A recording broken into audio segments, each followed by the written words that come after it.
Do all planets spin? Because I always felt like when they talked about Earth, they're like, and Earth, which spins on its own axis. And I'm like, the seasons are because of the axis, which is unique to Earth. Is it? It's not on its axis, so therefore it spins. Do you know what I mean? Like, we spin on an axis, which gets us our seasons because different parts of the Earth. Are you talking about in a year or in a day? I'm talking about not orbiting the sun. I'm talking about in a day. Because the axis stuff is relating to seasons over the course of a year. We don't spin on our axis. Yeah, we do. That's a day. We spin like that. That's a day. That's a year. No, that's a day. Yeah. We spin on that way. We don't spin like that. Not like a spinning top. No. We don't go like that. But we go like that. Yeah. The axis doesn't move. Yeah. So if my mic is the sun, the Earth is on an axis. We go round it, like the seasons. It goes like this. But that's not why we spin. Yeah, but that's not the fact that we're on an axis is not why we spin. I thought it was. Oh, I don't think. I think we spin because just space spinning, man. I heard.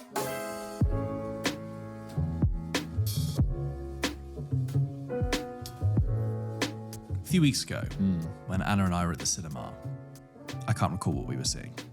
I had to do a projectile shush. Oh, so to place it. Yes. So we went to the cinema with some friends, and we were sat.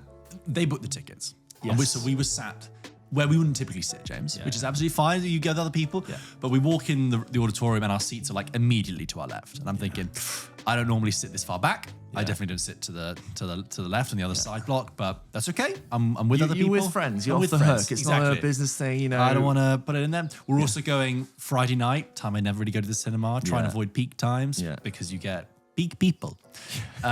So we go in and I shuffle and I go in first. So I'm basically right next to the wall. And you know what? I'm quite cozy there. I quite like it. I'm comfortable. Film begins. And there is talking in the center block, right? And distracting talking. And I can see Anna next to me getting distracted by it. And that bothers me because I'm like, I want Anna to have a good time. And I can't see it. I can't see where it is. I can just hear it. So I'm sort of craning my neck every so often, which is also distracting Anna, trying to find out where it is. But I can't see it. It's terrible because you're not taking in anything in the film. All you can think about is the fucking people. Yes. And I was hoping other people in the centre block would say something, but nothing. There's like 50 people in the cinema. Nobody's saying anything. And I'd say this goes on for 25 minutes. It's a long time. It's a long time. It's a lot of the film. And I was getting, and I just thought someone needs to tell these people to shut the fuck up. Damn right. Okay? Damn straight. Excuse my French, but they do. If I was on the end of the aisle, I would have got up and I would have gone over to them. But yeah, you're tactically not positioned well. I'm compromised. Yeah. So I just went, okay. And I thought, how am I going to get my point across? So I sort of leant back like I was hocking up a loogie to spit across the room. And I went like that. Piercing. Worked. Yeah. Right straight cut like through. a javelin to shush. Yeah. And it worked. They shut were just up. talking They were like, no. Oh. Yeah. And they sort of murmured a little bit in the aftershock and then they went quiet. On my social media algorithm feeds, I see a big movement calling for the improved behavior of cinema goers. Maybe this is just like hypercated to me. They know me quite well. But there's a lot of like people are behaving so badly in the cinemas. People on their phones. Apparently people taking pictures of the screen is a really big problem. I've seen that a couple of times, which is just so dumb. Like, who wants to see? Did you see the new Fantastic Four? Show me a picture. Yeah. Who's ever said that? Have you ever gone, I went to go see Fantastic Four? Look at this picture. Yeah. Who's gone, that is amazing. That is a beautiful photo. But yeah, there's a big movement against actually going to the cinema at the moment because people are like, why would I bother? I've got to deal with all these other people. The seats aren't comfortable. People are talking. And I think if the cinema cannot maintain the purity, the integrity of a quiet premium cinema experience, they are lost forever. I think it should be one of the most important things to enforce, as well as the quality of the screen itself and the sound and all of that. Actually, people complying to the rules should be a really, really important part of it. A lot of cinemas naturally are short-staffed, don't have the time to be vigilant on these things. It's funny you say this because I remember when like Weapons came out, which is a big movie of the moment. Similar thing with One Battle After Another. It's like the movie of the moment. Yeah. And lots of people's videos were like, I went to see it, but I had to deal with this person doing that. And what worries me is that it's like you have some people try and like fight back in the comments, and apparently some people are like, well, don't sit near me then, or well, I've bought a ticket too, and I'm like, what kind of selfish, deluded, egocentric thinking do you have? Why are you even going to the cinema? That's your point. Like, watch it at home. It's just general. That's not how the social contract works. Like, if you, we all agree to walk on the pavement for the sake of. It's not like, well, I'm walking on the road. You put your seatbelt on when the seatbelt sign goes on a plane. You just in general. That's like, I know, and also cinemas like declare the rules. Usually, it's Daniel Kaluuya or Mark Strong saying, "Hello, be quiet."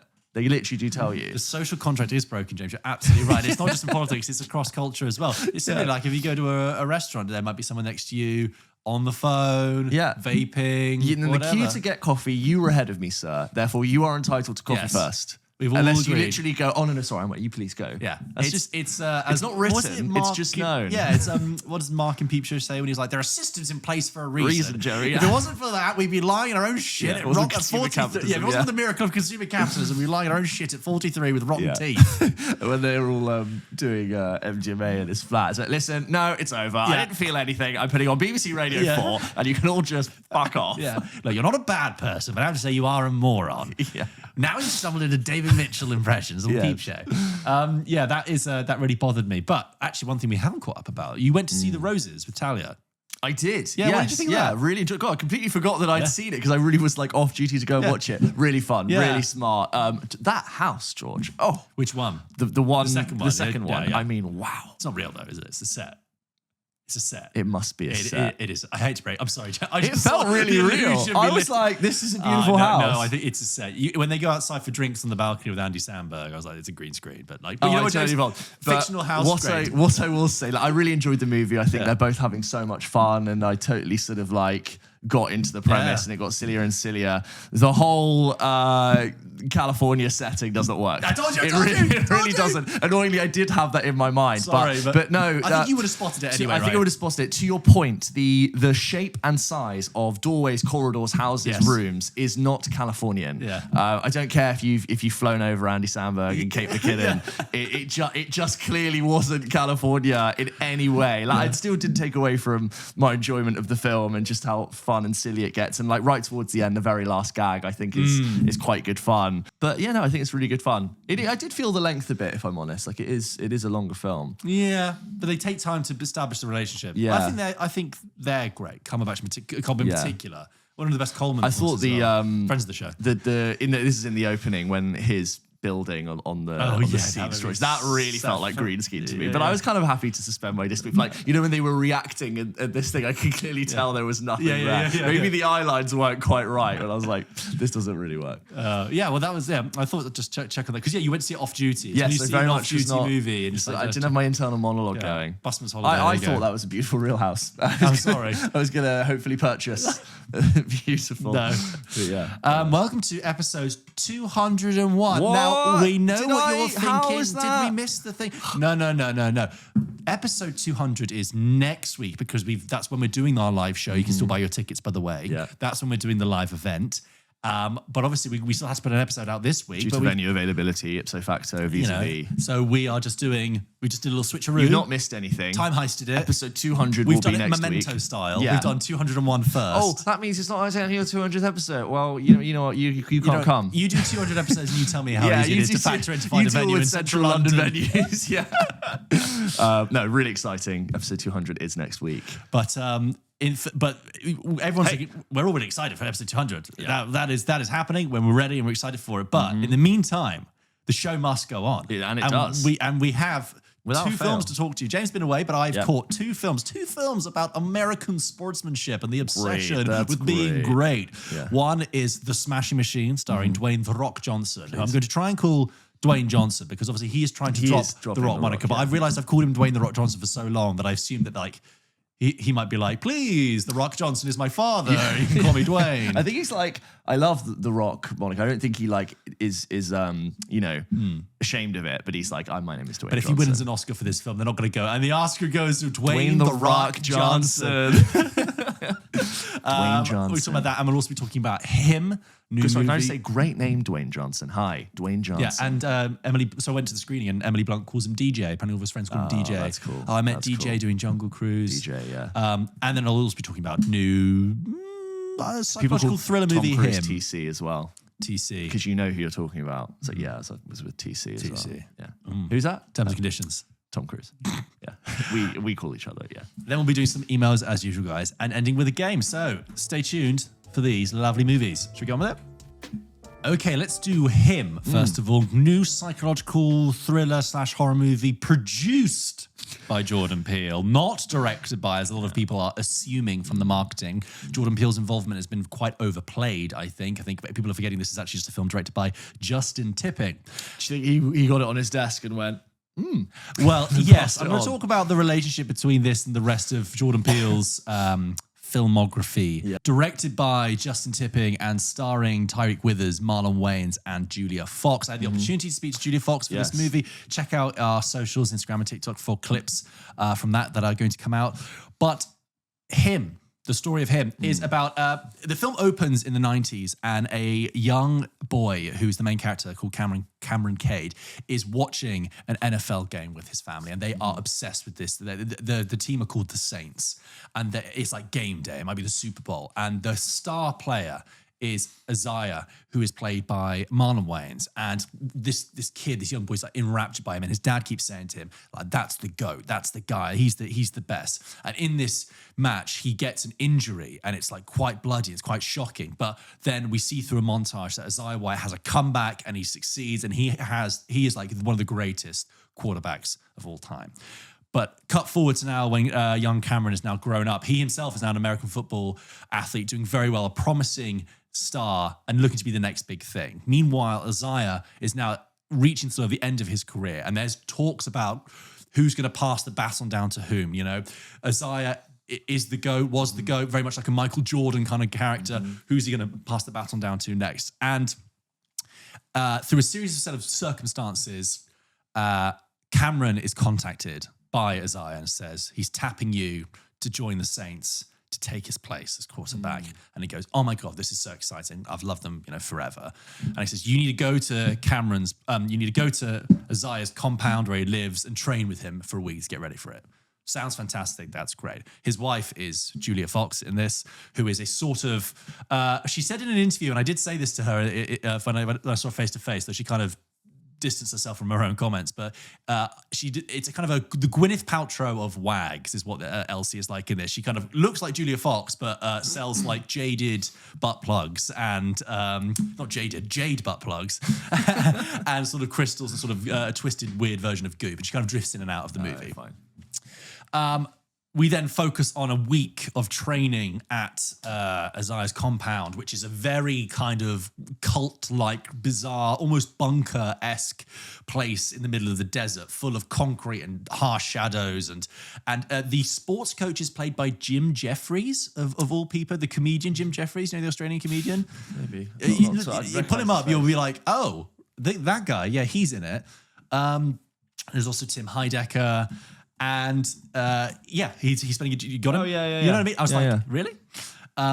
Anyway, he spends a week training at this compound, and it is a film that is like hyper stylized, hyper visual, frenetic, in your face, and it's a film that's like wants to talk about how sport is a religion, how the pressure of excellence on black people, specifically black excellence, is a huge pressure when it comes to sport. There's a line where Marlon Wayans' character says, I had to be great just to be good, and you have to do the same. A bit like Get Out, this is a film that's also about the commodification of black bodies and how they are treated and consumed and commodified by American culture. There's just one problem. It's rubbish, okay? Because all of that sounded really interesting. I know, and I really hate to be so negative about it, but it's a 90-minute movie, and it drops, to use a sports term, it drops the ball, it fumbles the pass pretty quickly. Were you aware pretty soon into watching it that it was a bad film? Yeah, it's about 20 minutes in. Yeah, I was like, oh no, this is not good. What are the reasons I'm saying that it's bad? I realized quite quickly that it doesn't actually have anything interesting to say about the topics that I've just mentioned. Right. And what it does instead It definitely wasn't. And what it does have to say, the limited amount that it does have to say, it isn't doing it in an interesting way. Yeah.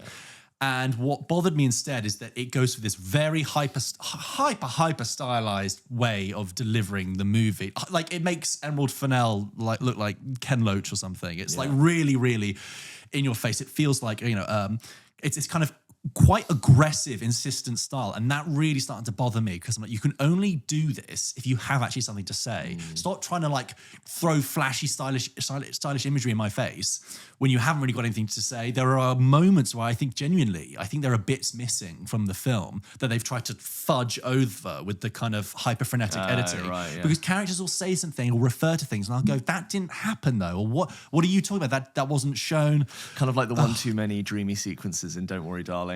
Oh, you know, like my the God, constant, the glass similarly. and the dancers and the thing. It's like, okay. And devoid of anything actually substantial to say, it becomes a 90-minute music video. And I found it quite ironic that it's produced by Jordan Peele. And Jordan Peele, when he was in Key and Peele, they did a very funny sketch about two guys getting stuck in an LMFAO video and they can't leave. And that is what this film is like. It just keeps going because the party don't stop because it keeps on going. And I just thought I need to get out of this. I think the main character, it just becomes a sort of reactive presence, just sort of looking at things. Julia Fox, when she's in the movie, which isn't a lot, is actually quite animated and quite interesting. But honestly, when it gets to the end, by the way, this is a film which talks about the goat and has lots of goats included. Yeah, just to let you know the level we're working on here with the imagery and the metaphors. Right. By the time it gets to the end, it's such a shambles and it's so all over the place. And introduces ideas and drops them. And I came out of it thinking, I was like, that was really, really rubbish. Guy next to me, I know, for another journalist, he was like, that was really, really poor. And then the reviews debuted the next day, and it was like, opens with 30% on Rotten Tomatoes. Yeah. I'm like, okay, it's not just me. I have spoken to one or two people who quite liked it, but it's not. I even talked about the fact that it was meant to be a horror or thriller. Not scary at all. Yeah. Nothing like that. Actually, quite confusing and frustrating. That's mainly my experience of him. Very, very frustrating. Honestly, if you didn't get a chance to catch it, there are other films out to see. There are other films you should. There are other films you can watch with your eyes. Yeah, okay. There are other films out to see. That was George's review of him. As always, guys, if you had any thoughts, questions, concerns, or reviews of him, we'd love to hear them. Send them into hello@pulpkitchenpodcast.com. But you should probably miss him anyway if you're thinking of it. So. Look, I still enjoyed my conversation with Julia Fox. It was still nice to talk to her about the themes of the movie and her work as a professional, as an actor, as an artist. So. Look out for that on the socials. Also a shame that this year has been like sort of the success of the horror genre, like being the genre that's providing the most interest, success, ideas, refreshing concepts, great cinematography. The collection of ideas to cinematography being really well linked. I think that's been like a great story of the year. It's like you can't just do a little horror. Can't just be all like mysterious and be like, oh yeah, it's gonna be like Jordan Peele or Blink Twice or no. It's not gonna. Oh my God, even Blink Twice, which is not it's not an amazing film, way better than this. And I actually think it's a disservice to Jordan Peele. I think it's actually a slightly negative association actually by taking this film because it's almost a Jordan Peele parody. That's what it feels like. If you watch this film, you'd be like, oh, it's a bit of a Jordan Peele ripoff. And then when it says produced by Jordan Peele, you think, oh, Joel, you've kind of watered your own brand. It's kind of like what appeals about a Jordan Peele film has been like, I don't know, sort of parodied or pastiched and sort of categorized. It's like, oh, we can give you roughly kind of this stuff. Do you think you'll like it? It's like, no. Social commentary about Black Americans, about whilst giving you sort of highly stylish aesthetics. We can do that. Oh, you like superhero movies? It's Madam Web. Come and see it. It's like, no. Also, I don't want to. I'm not saying that Justin Tipping got it. I'm sure Justin Tipping, the director, had an idea. Yeah. And I think I would love to see a movie. It's what an open goal it is to have a movie about the how sport is a new religion and the kind of toxic horror infused. There's such a great potential there. Sounds interesting. Yeah. Completely fumbles it. Sorry to say. There you go, guys. Oh, can I just say? So this next film, a lot of hype for it. And the reason I know there's a lot of hype for it is a lot of people have asked me about it. But when you posted a story of you at your screening. Not that he was taking a picture during the screening. I took a picture when I was allowed to take a picture. We got a lot of DMs being like, oh, and how was it? Yes. How was it? How was it? How was it? Which usually is an indication of curiosity. So this is The Smashing Machine, which has a huge amount of hype behind it, mainly, but not least because it has The Rock as its lead character. And The Rock is not just one of the biggest actors on the planet, but as we talked about in our Instagram accounts rundown, the sixth highest followed person on the planet. He's one of the biggest celebrities on the planet. Former WWE star turned actor, turns box office titan, who in recent years has found himself sort of kind of isolated himself in increasingly poor blockbuster decisions like Red One and the Red Notice, and even the ones I think did do well commercially are not exactly like the film film audiences type of movie. Yeah, he's kind of become further and further away from quality, and this is a clear decision by The Rock to get back and reclaim some sort of integrity and try and do some more interesting projects, because The Rock is getting older. The Rock is 53 now. So yes, I went to a screening while you were away. Went to see a lovely, comfortable the Odeon West End. We went to Killers of the Flower Moon. Yes, of course. Great seats. Very well behaved audience, I have to say, because it was full of creators. You never know, what people are going to be, but everyone's very good. And yes, Benny Safdie, Emily Blunt, and Dwayne The Rock Johnson came on, and you know what? It was one of those moments when the Rock walks in, you're like, "That's The Rock. He's a rock star." Literally, like, wow. This is part of my reasons to why I think he's so followed. Like, just to look at as a specimen, he looks like a superhero. He's incredibly well presented, got a great voice, and it was really interesting hearing them talk. Yes, this is directed by Benny Safdie, formerly of the Safdie brothers. They've gone off and split to do 2 sports biopics. We've got the Smashing Machine from also Benny. know him as the hydrogen bomb guy from Oppenheimer. And now there's a funny moment where it was Ali Plum was doing the introduction, and he said, "Emily and Benny, this is the first time working together." And they said, "Well, no," she said, "because we shared a handshake, a very awkward handshake in Oppenheimer." And Benny was like, "It was the worst day of my life." And they came on and introduced it, and it was great. And it was just great to feel the energy in the room. Yeah, everyone was really excited for it. So The Smashing Machine, about a biographical picture about the UFC MMA fighter Mark Kerr. I'm going to say this now, as with most sports films, no attachment to the sport itself. I don't really have much knowledge of it. You have a bit more knowledge about MMA. Surface level. I'd say with boxing and MMA, I watch about 2 fights a year. Yes, so I'd consider myself the film equivalent of the person who sees Avengers and Spider-Man, but nothing else. So that's like my level of intrigue. So I really didn't know much about UFC or MMA, never heard of Mark Kerr. There were people I spoke to afterwards who really knew his story, but this stars The Rock, stars Dwayne Johnson. I'm going to try and call him Dwayne Johnson.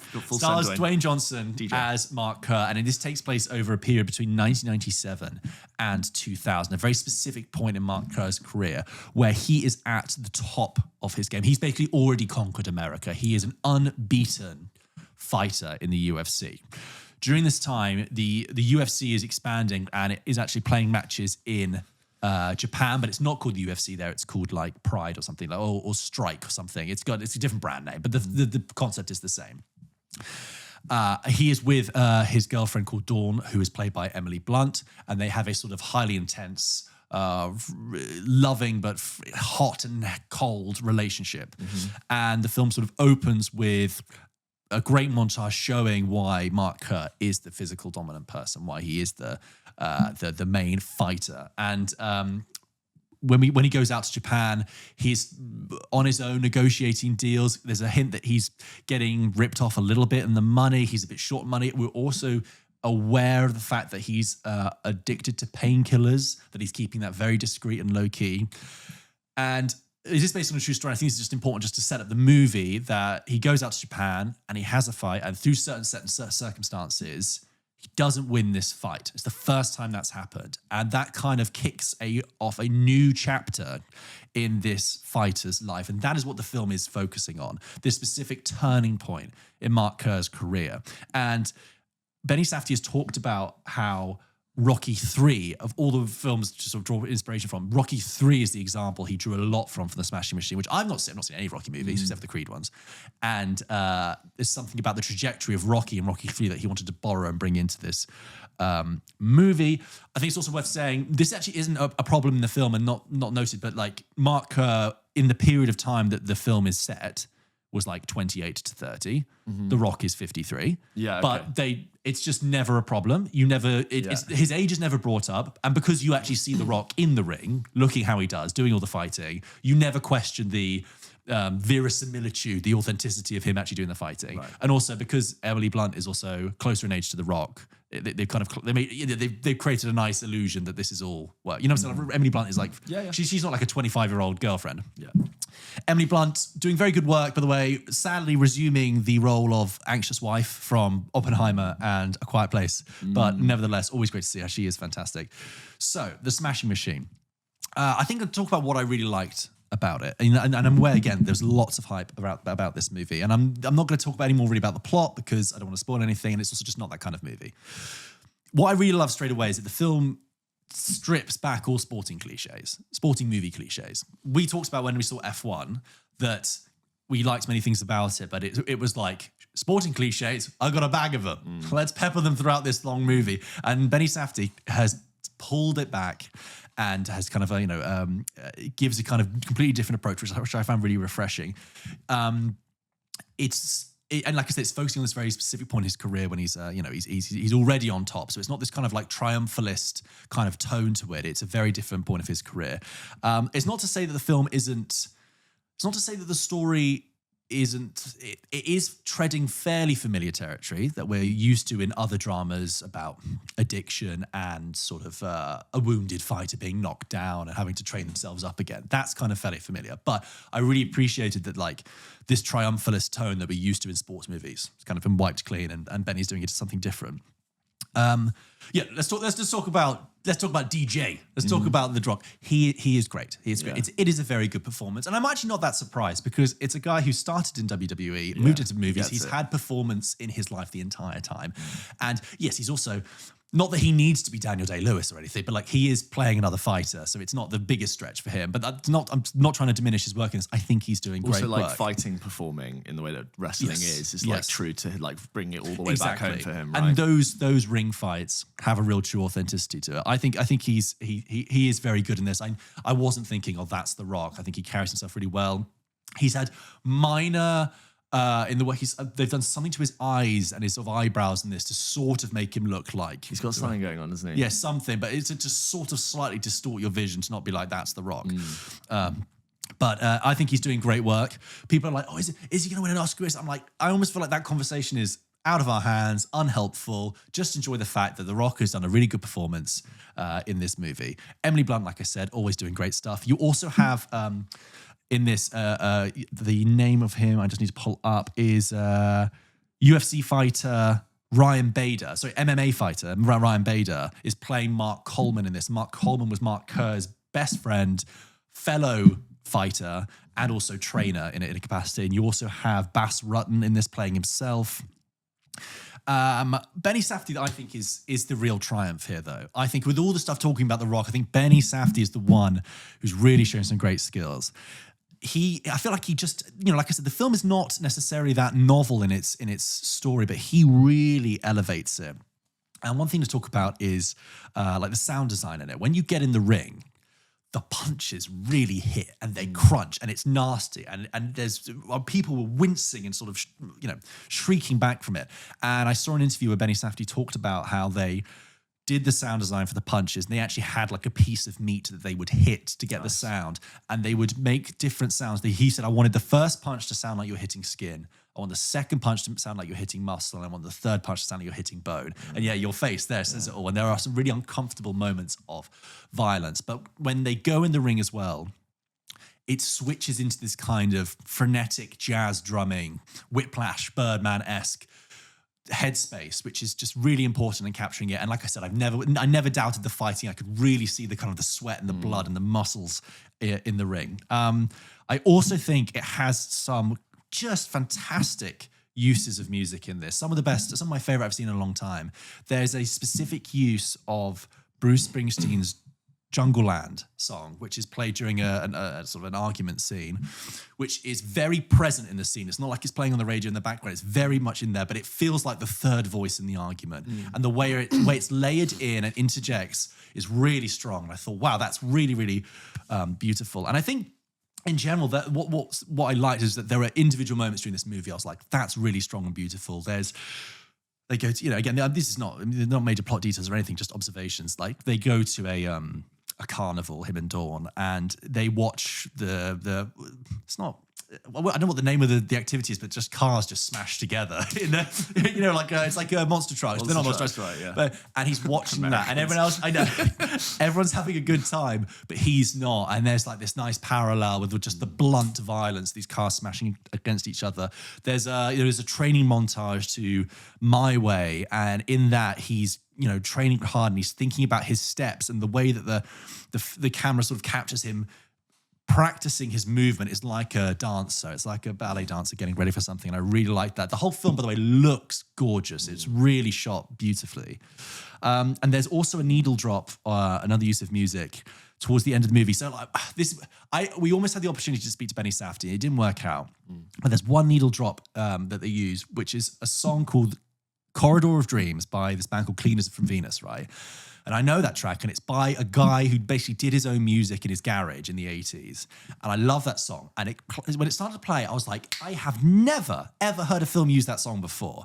And I thought it was used just perfectly. And I was like, I so wish I could have had a chance to talk to Benny Safdie and be like, why that track in particular? It was like if you watch a superhero movie and it was like, there's a cameo there from someone. I really enjoyed that. But yeah, I just, the world of the fights feel great. I would say that I don't think the film is the knockout punch that everyone is kind of expecting it to be. That's just personal to me. It might be the fact that I'm not very close to the sport. I'm not that close to the story. I think that, like I said, it is treading familiar territory. And although I admire the fact that Benny Safdie's stripped away the sporting cliches, there were a few moments where I thought, I wouldn't have missed a fist pump here or something. I wouldn't have missed a high or a low, because in doing so, you actually get a story that kind of hums along, fairly languid pace. More true to life, maybe. Yeah, but I have to say there were one or two moments where I thought, am I bored? Right. Am I bored here? Yeah. And I do think, again, it might be just my personal appreciation of the sport, but I started to wonder whether Mark Kerr's story is that interesting, other than the fact that he was one of the first big MMA fighters, and now MMA fighters go on and earn huge amounts of money, and that wasn't the case back then.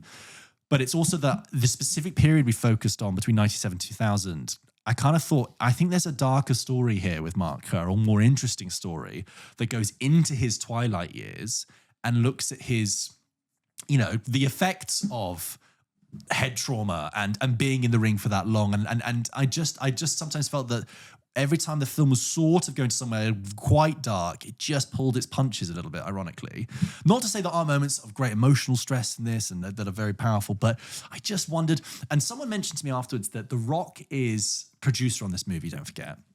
He's also on the board isn't he on the board for the company that owns UFC or something like that? And I feel like the film almost pulls its punches slightly in shining a light on what doesn't work with the sport and the dangers of the sport and that kind of thing. And I think that's a shame. I think that's what I was missing watching it. I didn't feel emotionally invested in his story so much that I thought, wow, oh my God, what a journey. I kind of thought, okay, this is a guy. You don't have to watch and engage with the sport to watch film. Well, there you go. I'm just trying to keep an open mind. Because I came out and there were some people who absolutely knew things. Right. They loved the fact that there were MMA fighters in this movie. Oh, fine. But I just kind of thought, okay, it's a solid, fairly square, quite straightforward story that we've seen beats of before, executed fantastically by Benny Safdie, I have to say. Absolutely amazing. He won Best Director at Venice. I'm like, absolutely well done. Yeah. And elevated by a really great performance by Dwayne Johnson and supported by Emily Blunt.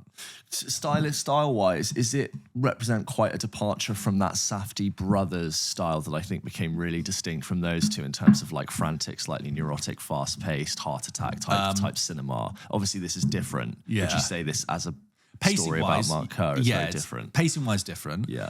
The way it looks, no. It's still got tight close-ups. I don't have a problem with. No, I don't. Yeah, it's still got tight close-ups. It's still got, other than the Hollywood actors of Dwayne Johnson and Emily Blunt, I like the fact that this is a world populated by former fighters and everyday-looking people who, some of whom look like they've had their nose broken 3 times and they've got cauliflower ears. Kind of like how in Uncut Gems, the other people in the Diamond District really looked like real people who could very much exist in that world. That was quite nice. And that's what you get in this, which I really appreciate. And also like taking a star out of their usual comfort zone and putting them like with Adam Sandler, right? And even you could argue Robert Pattinson. They've done that Benny has for this, but you can argue the Safdie brothers have sort of made a trend of taking someone who you think is doing do one thing, putting them something different out of their comfort zone and it working. I mean, I hate to say this, but there were a couple of moments watching some of the fighting towards the end, and maybe this is just me pulling out the film a little bit. I sounded like my dad when I say this, but I was like, what a silly sport. I was just like, what a silly sport. You're just beating the shit out of each other. It's fights with no rules apart from eye gouging and crotch shots. Like, that shouldn't really be what I should be thinking in this movie. Yeah. I should be really caring for this wounded beast at the center. Some great stuff in there. Like I said, solid, perfectly fine. I don't think it's this kind of triumphant movie. I think it's the main talking point is that Dwayne Johnson is very good in it. But Benny Safdie, I think, is making some excellent decisions in this. And I look forward to him having a long, full, great creative career. Do you think the brothers will come back together? Or do you think Well, we've talked about this before. Maybe, but I just don't think so. And I don't think it's because of bad blood. I think it's because they'll go and express themselves in other ways. I hope they haven't fallen out. I hope they still go home for Christmas. And a bit of brotherly love. Yeah. Give them their Oasis reunion tour. Yeah. We'll ask for it, and 20 years later, they'll come on and give each other hugs. Good time too. Yeah, good time too. Well, there you go, guys. If you had thoughts about Smashing Machine, as I'm sure you will do as it comes out, please, we'd love to hear what you guys think. If you loved it, or if you're not quite sure, maybe there were a couple of niggles here and there, send in your thoughts, your questions, your concerns, your reviews to hello@popkitchenpodcast.com. We'll read them out on a future episode of the show. There you go. And speaking of emails, we, of course, are now going to go through the emails that we get sent into the show to hello@popkitchenpodcast.com. Just like Zach did. Zach writes in and says, one banger after another. Yes, we reviewed One Battle After Another last week, so go and check that out. My mum saw it last night. Check it. She had a great time. Yeah, my fantastic. parents loved it too. She said, should I go and see it? I said, yes, you should go and see it. It's very good. And she said, is it long? I said, yes, but it's very good. And I was like, you should go, but you should go to the toilet right before. because you won't want to miss anything. And once it gets going, it really gets going. She came back and she just said, I was in another room. She was like, James. I was like, yes. Saw the film. It's very, very good. Yeah, nice. So it's very good. Yeah. So did you like it? She says, yeah, I liked it a lot. Yeah. So same with my parents. I can't wait to watch it again. Zach writes in and says, hello, James and George and James. PTA does it again, and I genuinely do think that One Battle After Another is up there with There Will Be Blood for PTA's best. The man does not miss. Was a bit skeptical going in, hearing nothing but amazing things, but it met every expectation. The near 3-hour runtime flew by, and I felt like the ads trailers before the film were longer than the actual film itself. Every scene moves at 100 miles an hour, and it doesn't let you breathe, making you feel the same panic and paranoia that Bob does. Feel like the performances speak for themselves, some of the best of the year so far, and excited to see what Chase Infinity, said in cool trailer voice, does next. I think the thing that has stuck with me the most coming away from it is how important of a film I think it is to be coming out in 2025. The obvious links to American politics don't feel forced in the audience's face, but there are still enough to see the parallels. Eddington. But also the importance to keep that's really true. Like the heavy-handed use of politics in Eddington. Yeah, sorry.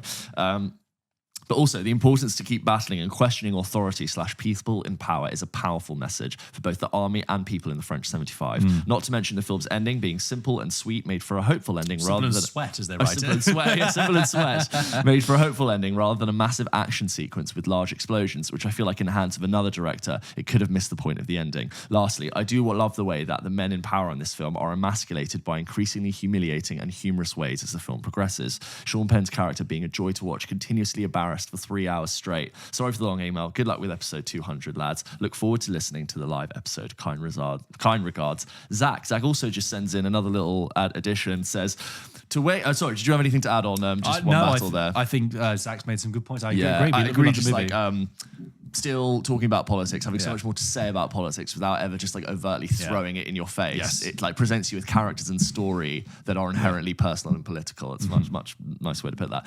Zach also says, to weigh in on the letterboxed discussion, I'm somewhere between both of your opinions. Completely agree with James that giving every film a star rating is pointless. For example, how can you rate The Naked Gun and Bring Her Back in the same rating system? I barely watched any films around 22, 23 because I wasn't getting any enjoyment out of them, and it was partially due to thinking about what star I was going to give it instead of actually living with the film. But once I started using Letterboxd as a diary platform, I really started enjoying films again. I use it now to log films and give it a heart if I enjoyed it, which is such a simpler way to look back at films rather than a star rating. It's why I think Letterboxd is a great platform. People can use it different ways and get the same enjoyment out of it, but each to their own. I totally agree. That is like great just to see. I sometimes like, I really wish I had a library of everything I'd watched in the last few years. I will just say I have the Pulp Kitchen thumbnails. That's what I use.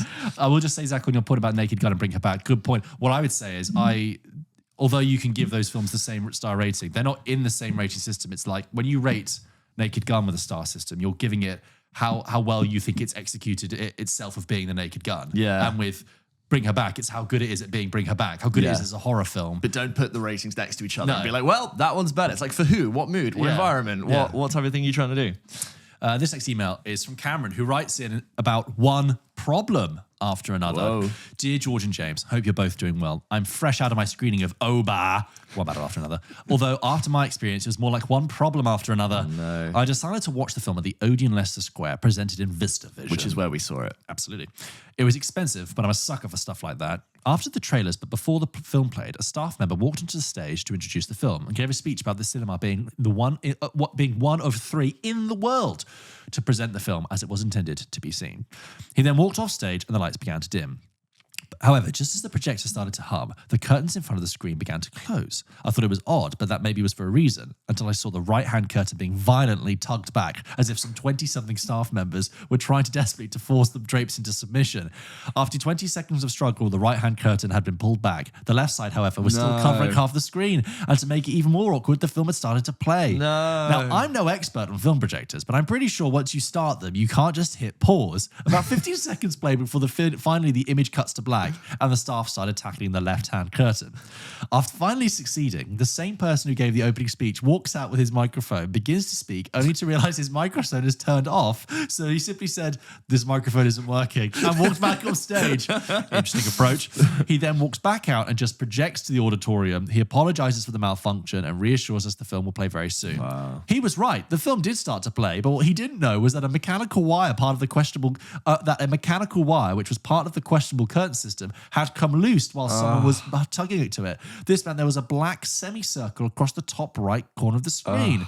Needless to say, I was unhappy. I tried to ignore it for the most part, but I still enjoyed the film. I thought it was fun, layering in social political themes into a story which, at its heart, is about a father, somewhat out of place in the world, trying to save his daughter. Interested to know your thoughts. All the best, Cameron. P.S. Good luck with the 200th episode. Sad I won't be able to make it, but sure, you'll have an amazing runtime. You know what's so frustrating is like you've sought out, as you said, the one of the 3 VistaVision projections in the world. You've paid the money, you've gone into town, and it's just not quite come through. You should try and claim your money back for that. You can say it started late, it had malfunctions, and also your viewing screen was interrupted. You might even get a voucher or something. Yeah, but probably a voucher is what you should get. People don't, but you can act on that. It's, malfunctions. This next one is from Jack, who says, "I am bamboozled." All caps. Hello, James Mangold and George Lucas. Nice. This is going. I've just come fresh out of a screening to one battle after another, and I am shocked and disappointed to say I don't think I walked into the same film as you guys. Wow. To me, I couldn't see any battles apart from the mental attack I was getting from the 20 minutes of piano music we got during him trying to charge his phone. By that point, every song, tune, or music that came after that was an absolute headache, and I couldn't focus for 1 second on the movie. Every song felt way louder than the dialogue, and I didn't feel any emotion towards any scene because of it. I will admit that Leo's role was played very well, and I enjoyed his performances, but he also felt like a side character by the end of it. I really wanted to enjoy this movie, and it just didn't click for me, which is rather disappointing. If you guys have any more insight that could perhaps enlighten me, maybe it's the director's style. Sorry for the long email, lads. All the best, Jack. That's not a long email. Interesting there, yeah. I disagree. I enjoyed the music and the performance. I think like your comment on Leonardo DiCaprio being a side character is not so much that I think he's reserved to the side. It's more that he's not someone who's in control of the happenings of the film. He's someone who like sort of is there to.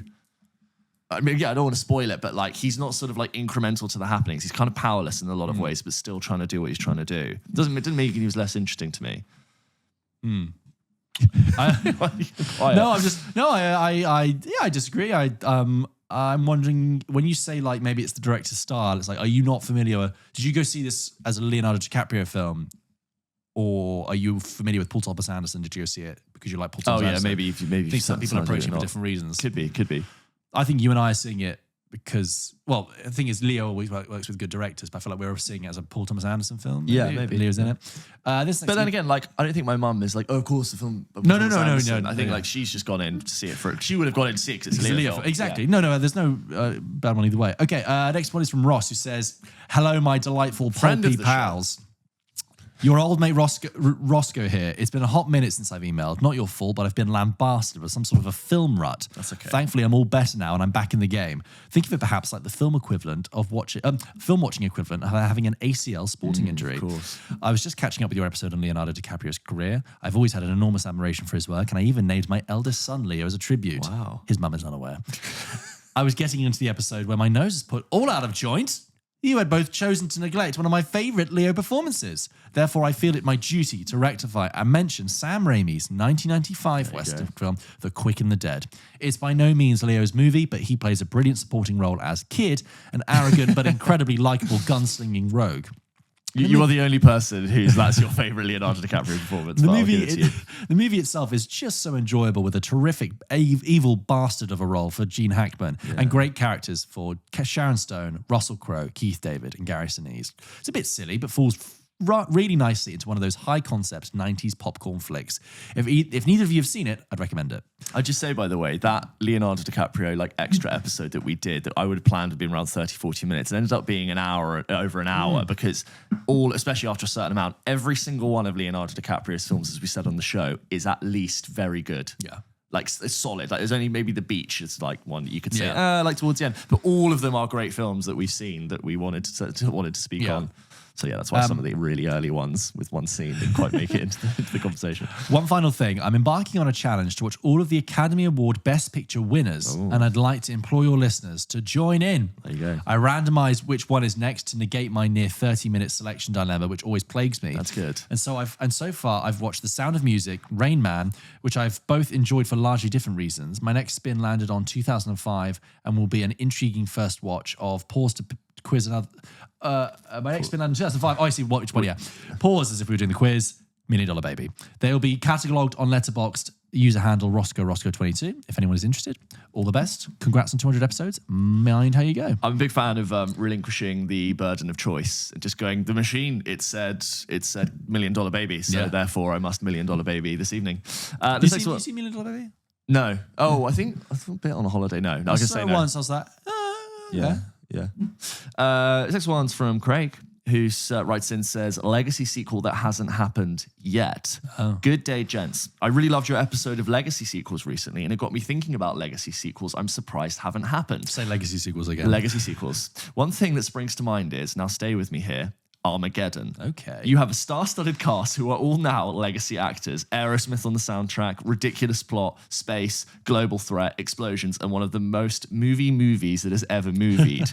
In the current film climate, this is something that could easily be replicated as a terrible, cheesy legacy sequel. Throw in some younger actors as the young team whose job it is to save the world now, with cameos from some of the original cast. Billy Bob Thornton is now the president or something. Steve Buscemi works in weapons development for NASA to protect from global threats. Will Fitchner is the high up at NASA who knows there is only one person to call to get the team together. Then cue Liv Tyler, who is a powerful CEO who runs the Harry Stamper Foundation, inspiring the next generation of heroes or some nonsense. Add in a slowed down strings piano version of Don't Want to Miss a Thing by Ray or Olivia Dean. It writes itself. I don't think Affleck would be interested.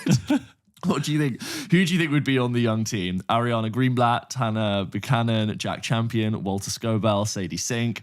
In a world where Gerard Butler gets a sequel to 2020's Greenland, there is definitely scope for this. Hope this doesn't actually get made, but I would still go and see it. Craig, do you know what, Craig? That sounds great. That sounds great. Honestly, the fact that we got Independence Day Resurgence and just name all the others means that there is definitely a world where this could happen. And don't throw shade on Gerard Butler's 2020 Greenland. I thought it was very solid. Of the streamer class of films, I consider that to be the top of that. I put it in the same category as The Tomorrow War, which isn't a good film, which I haven't seen. But you know what I mean? That type of, it's a streamer movie. What would you call Armageddon to? Well, I don't know. I mean, if the question is, if it doesn't have to be an asteroid, because the Armageddon refers to just the ending of everything, right? So it could be another existential threat, the sun's gonna expand, and I don't know how you stop that though. You need to go into space as well to make it truly. I mean, no one wants to see them build a dam. Something to do with the moon. The moon's gonna. Oh, the moon. Didn't they get to the moon last time? No, I've never seen it. I just I've never seen it. I just don't. I think they did go to the moon. Did they go to the moon in Armageddon? I don't remember it You that could, well. or Mars. Oh, Something he's with saying on Mars. Mars again. You get like a Musk-like billionaire who's gone out there and he's messed something up, but you have to do it in a way that's not The Martian. Yeah. It's like we've got a finite amount of time because you can only go to Mars when you're near Mars, right? Yeah. So you've got to line it up, and it's like if we don't do this now, by the time Mars comes back around, it's going to crash into Earth. Or maybe like you have to go to Venus, which is dangerous because it's closer to the sun. But like maybe you can't get go what to you Venus. Venus is hotter than the surface of Mercury. It's more dangerous, Venus. need. Okay, well, We're never going to Venus. Well, Forget Venus. It's a movie. No, I'm gonna it's tell you very this right realistic. now, they wouldn't get these people to blow up an asteroid anyway. Or do you go don't to mess with Venus. You can't go to Mercury anyway because Mercury is too cold on one side to land on and too hot on the other, right? Or do you land on the line? Does Mercury not rotate? No. You know that for a fact. I'm pretty sure the Earth is the only planet that rotates in our solar system because of its axis. Ooh. That's a good question. I'm going into the dusty We'd have to year really 6 science files in my mind. That's a good question. But you know what? I'd love to be in the writer's room of like, right, what is Armageddon 2? How do we... Oh God, we get it. This is going to make us sound so stupid. Yeah. Do all planets spin? There must be some others that spin. Oh, I mean... Oh, they do. They do Yeah, all that's spin. good. I think they all spin. Well, hang on. No, Differently. I'm getting too much thing. It's fake I'm Google. going You know what? to chat GPT. No, this is important. I want to say, know. do all planets spin? Because I always felt like when they talked about Earth, they're like, and Earth, which spins on its own axis. And I'm like, But okay. the seasons are because of the axis, which is unique to Earth. Is it? It's not on its axis, so therefore it spins. Do you know what I mean? Like we spin on an axis which gets us our seasons because different parts of the Earth. Are you talking about in a year or in a day? I'm talking about not orbiting the sun. I'm talking about in a day. Because the axis stuff is relating to seasons over the course of a year. We don't spin on our axis. Yeah, we do. That's a day. We spin like that. That's a day. That's a year. No, that's a day. Yeah. We spin on that way. We don't spin like that. We don't, not like a spinning top. No, we don't go like that. But we go like that. Yeah. The axis doesn't move. Yeah. So if my mic is the sun, the Earth is on an axis, we go round it, like the seasons. It goes like this. But that's not why we spin. Yeah, but that's not, the fact that we're on an axis is not why we spin. I thought it was. Oh, I don't think we spin because just space spinning, man. I heard it was an after effect of the Big Bang, wasn't it? And then Big Bang, George. Theory's going out the window. Have you seen all this James Webb Space Telescope stuff? Well, they've taken photos of stuff from before. Yeah. Oh yeah, it's NASA. It's NASA. Oh yeah, the Big Bang is very much big question mark at the moment. It's fascinating. We've taken pictures of stuff that should not have been around from times we thought you couldn't form a galaxy. So therefore it indicates, is the Big Bang basically one of many expansions? Is space cyclical? You know about people who actually know science are going to be screaming. We are not science people. It's really good. Yeah. People who actually know science are like, these people should just stick to films. Okay, back on to next thing. I will be watching Greenland 2 because I had a bloody good time with Greenland once, so I won't hear any slander about it. Thank you, Craig. This next email is from Marta. Marta writes in and says, Hi James and George and James. It's your favourite Italian again. Well, until proven otherwise. Thank you. I can't remember which episode it was, probably one of your Brutalist chats, but I do recall you weren't exactly glowing about... Now, you've written Adam Brody, but then you followed up and said it's Adrian Brody you're talking about. So I just want to put nice OC Adam Brody out of my mind. Not Adam Brody, it's Adrian Brody. But you weren't exactly glowing about Adrian Brody. No, we were glowing about his performance. Brilliant in the movie. It was post-Oscar speech that we found actually... Give me a bit of stench. A bit of a stink. A bit of an ick. Anyway, I'm not here to dwell on him. I haven't even seen The Brutalist, to be honest. He's never been my cup of tea. Mm-hmm. What I am here for is Timothée Chalamet, specifically that SAG Awards speech that some people labelled pretentious. I completely disagree. He's 30. If you can't be a bit over the top at 30, when can you? He has proven himself to be an actor of real depth. It always comes in my mind, the final long take in Call Be By Your Name and how ridiculously young he was then. And now a complete unknown, the SAG Award, and that was completely deserved. The film itself may not be a masterpiece, but it's essentially carried by him. The man learned to move like Dylan, sing like Dylan, play like Dylan. Honestly, what else does he have to do? Would tightrope walk across Dolby Theatre to get an Oscar? Again, I haven't seen The Brutalist. Maybe Brody did deserve it, but it does feel like Chalamet is getting the same not yet darling treatment Leonardo DiCaprio used to get. So yes, I'm firmly in the Chalamet for Oscar camp for Marty Supreme. Yeah. And while we're at it, can someone please give poor Jeremy Strong a supporting actor Oscar for the Bruce Springsteen film? The man is a scandalously under-rewarded person.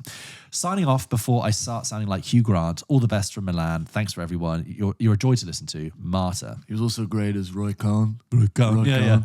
You gotta do. I think that Timothée Chalamet is getting just the right amount of flowers for his performances. Not that I think that, like, I think he's very well respected and loved as an actor, and I'm sure awards will eventually come. He already has an amazing career. He's been around for 12, 13, 14 years, depending when you want to start counting, but like, he's got an amazing career of films that any actor would happily call a day on now. And I'm sure it will come. You ultimately have to give the award for the performance and the film, not the career. Even though obviously there's a whole thing with Brody. The Oscars love a story. Like, it was a little bit of a comeback. He is very good in The Brutalist. He's really good in every scene. It's a long movie. He's in all of it. He is anguished. He is frustrated. He is world weary. This is the problem with awards, isn't it? And also with winning an award, you're not just winning the award against your other films. It's about the other actors of that award. Like Leo, we could have said, could have won it for his career for Wolf of Wall Street, but he didn't beat Matthew McConaughey for Dallas Buyers Club that year. But do you know what story, James, I've never heard? I've never heard the story of how Matthew McConaughey turned down work for 20 months and then had a script that was $14.5 million and then put Let that me away. read that script again. And I'm like, I could tell the story as good as he could now. I've heard it so many times. Look, Matthew, I love you. Welcome on the show anytime. I've read your book. I've seen your films. Congratulations. And it is a good story. But recently in promoting The Lost Bus, I've seen him tell that story again about 3 times. He's done it on Graham Norton. He's done it on 2 podcasts now, I think. And it's like, okay. We heard it. I know the beats of the joke. Yeah. I'm like, and then you said, no, and you started thinking about going back to law school. Yep, got it. He's got a film, is it an Apple TV Plus film called The Lost Bus? I just said that. Oh, sorry. Yeah. Sorry, that was one. We were invited to a screening last week. Oh, right. Yeah. And we didn't go. We want to see it. Yeah. It was on a Saturday. We work Monday to Friday. This next one is from Yanis, who says, hello, George and James and George. I don't hate cinemas. I just don't like the cinema experience because sometimes people don't respect the fact that a cinema is a shared space. Well, back on the etiquette conversation. Yeah. Also, Yanis again with the amazing emojis. Yes, of course, coloured and decorated. You have both mentioned before where people have been disruptive in a screening, but recently I've seen an increase in chaotic experiences. Just like last week when a group of people arrived 20 minutes late with massive bags of popcorn and mini cheddars, proceeding to talk loudly and laugh throughout the whole 2.5 hours. I had to move because they sat next to me and kept yawning, asking when the film was going to end, tapping their feet and just leaving a big mess of wrappers for someone else to clear up. I wish I was joking, but one person pulled up the film we were watching on their phone just so they could know how long was left. What was the film? What was that? Must be like a film that was already out. Regardless, everyone was talking loudly because the screen went black for about 10 minutes. Is this an Odeon thing? Both of you seem to have gone to a variety of screenings for a wide range of events, formats, and genres, so there may or may not be a pattern to it. I think it really depends on the film, target audience, and time of day /week. But vote for me, and anyone majorly disruptive in a cinema will receive 3 months of every film they see being 720p and buffering. Good luck for 200. Managed to get tickets, so I'll be there. Not nice. that you need to introduce yourselves on it, but I wonder if there'll be an order. We'll do it at the same time. I'd say it's not like cinema chain specific. Like, I think, for example, there are very bad Odeons, and also like there are very, very good Odeons in the centre of town. And I think, it is people, isn't it? It's just the people that turn up on the day. I think there are some like smarter and cleaner screenings, and I think you could argue there is a type of audience member that goes to maybe a cousin that probably is quieter. But I've had bad experiences at all, and I've had very fine experiences at all. You can't predict it. That's the risk of being with other people. The only thing I try, and a certain amount of this is informed by when you work, so it's not working for everyone, but I try and go not at peak time. So don't go on the weekend. Try and go on a weeknight, and if you can, go at a time that's less likely to be filled. Don't go for like the most obvious option. Like if it's like an 8 o'clock or 6 o'clock, maybe go for 6 o'clock, and then when you're actually in the room, sit when most people won't sit. That's why I like to go near the front. I go row D or C because actually most of the people who don't care want to be at the back because they want to go out and check their phone or go to the toilet or something. And if you can't do the weeknight, I'd suggest like a Saturday, Sunday morning. Oh yes! Oh my God! Yeah, the weekend days. Oh, weekend great! Days. Yes, if you really are, I love the weeknight. It's great. Honestly, great time to sort of marinate in a film midweek. Treat yourself at the end of a long day. But Saturday morning, the 9:45, the 10. If someone says to me, "I want to go to the cinema at 8 o'clock on a Saturday night," I would go, you're going to have the worst to see people. what we're seeing as well. Mainstream movie. Unless we're seeing like the counterculture La Chimera, I'll go, sure. Yeah, La Chimera, you'll be fine. But if you're seeing... I'm not seeing Fantastic Four at 8 p.m. on Saturday night. 10 o'clock in the morning on a Saturday. Yes, lovely. Absolutely. And if you're working in a job that maybe you do shift work or you work for yourself, whatever, and you can do during the day on a weekday, you're sitting pretty. But if you said to me, like, even for a large film that requires my head, like if you said, James, do you want to go and see Dune Part 2 with me at 9:15 on Saturday in the morning? I go, yeah. Best time. I'll get coffee. A bright sunny day. I'll go in. Fantastic. Absolutely it's fantastic. like my brother went to he saw The Brutalist on like a Sunday afternoon at the IMAX, and he was like, so many people and they were so well badly behaved and stuff. I was like, I hate to say it to you, but it's because you went to the BFI IMAX on a Sunday afternoon. Yeah, you shouldn't have done that. I think that's the weeknight thing is like, because also it's the easiest time to go to the cinema is at the weekend, right? So you need to work, you just swim against the tide, people. You need to be like salmon, because you need to be more consciously thinking about your cinema trip as you can to the people who don't care. It's not a foolproof system, but I'm just saying if you can, that will help. But God, it's such a pain. Yeah, we don't have kids. So. We don't have kids. We don't. You know what's a great idea, George? Saturday morning. Totally. People with kids are like, sounds amazing. Completely informed by your life. So take the pinch. George, those were the emails we had for today. Thank you so much for sending them in. We really appreciate your thoughts, your questions, your concerns, your reviews. You can, of course, send future emails in to hello@pulpkitchenpodcast.com. We'll read them out on a future episode of the show. James, as ever, Pulp Kitchen ends with a game. And guys, you guessed it. It's another round of guessing the movie from the actor's other roles.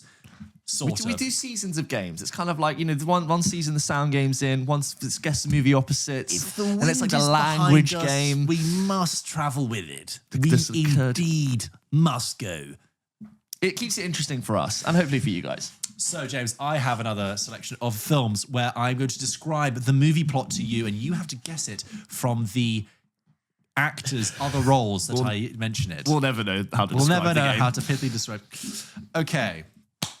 Using the actors' other characters, can you guess these movies? Mary Poppins helps the Scorpion King to fight again. The Smashing Machine. Correct. Yes. The Riddler rides Harry Potter's corpse to safety. It's Swiss Army Man. Yes, very good.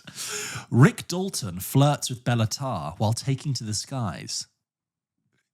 The Aviator. Yes. Harvey Dent and Forrest Gump make an emergency landing. Sully. Yes, not Flight. Sully. Captain Jack Sparrow comforts Rose DeWitt Bucatta's children. That is Finding Neverland. Yes. Great film, actually. Stephen Strange and Elizabeth Swann find the Nazis' weakness. That's The Imitation Game. Yes, well done. Sirius Black suspects Mark Darcy of treachery while Alan Turing and Venom sleuth around. Mark Darcy of treachery. Alan, say that one more time. Sirius Black suspects Mark Darcy of treachery while Alan Turing and Venom sleuth around. Oh, that's Tinker Tailor Soldier Spy. Yes, well done. And lastly, John Doe, Rachel Green and the Penguin are targets in their employee schemes. The Penguin are targets in their employee schemes. Horrible Bosses. Yes. Horrible Bosses. Correct. John Doe. Really John good. Doe from Seven. Right? Of course. I particularly enjoyed, what was the second one you did, which was... with the Riddler rides Harry Potter's corpse to safety. Good use of Harry Potter there for everything. There you go, guys. Great fun. That was the game Great this week. fun. Thank you for joining us for episode 201 of Pulp Kitchen. And just remember, next week, guys, is our 200th episode. And if you're coming to see us, we can't wait. We really can't wait. If you're thinking, I'm coming, I haven't bought my ticket yet. Well, buy your bloody ticket. And I'm going to say that the live show is on the Wednesday when Pulp Kitchen usually comes out. So don't expect to see, if you're just waiting to listen to it, episode 200 of Pulp Kitchen until probably the Thursday, maybe the Friday. Just depends on like when we actually get all the materials together, all the audio. I'll probably want a bit of like a lie-in on the Thursday afterwards. So just hold your breath for episode 200. But of course, it is coming. And then we'll be back with episode 202 the following week. We'll probably unpack it. But I'm so excited. I genuinely can't wait. And I hope you guys enjoy listening to it if you can't make it down. And if everyone is coming down, please just grab us and say hello and everything. We can't wait. And it's been really nice reading the emails, from people who have said, I'm coming on episode 200. I can't wait to see you there. It's going to be a great night. And we're looking forward to it very much to talk about The best movies of the 2020s. And we've done one vote already, haven't we? We've done got one a lot of round. data. We've got a lot of data. If you follow us on social media, because we might do another one, I think, between also, now and then. If you didn't get to say it on message, comment on the video. So a lot of people on TikTok are doing. Yes, just that's comment on the true. video. Just put your answers below. We're going to reveal the top 5 as voted by all of you guys. Best films of the 2020 so far, which is kind of the era that we've been doing the show, and already great to see where people are casting their vote. You get 3 votes. There's a lot of movies. There's a lot of data. We have to actually figure out how I think I have a feeling actually the easiest way to do it is written, because we write the movies once and then you just do the scores. But anyway, this is for us. It's going to be great, and we can't wait to reveal it and reveal our own and play games with you. See you soon. See you next week. See you. More Pulp Kitchen. Bye. And thank you to our producers, Finn, Dave, and Loz. Welcome to the team. Take care, guys. Bye. Bye.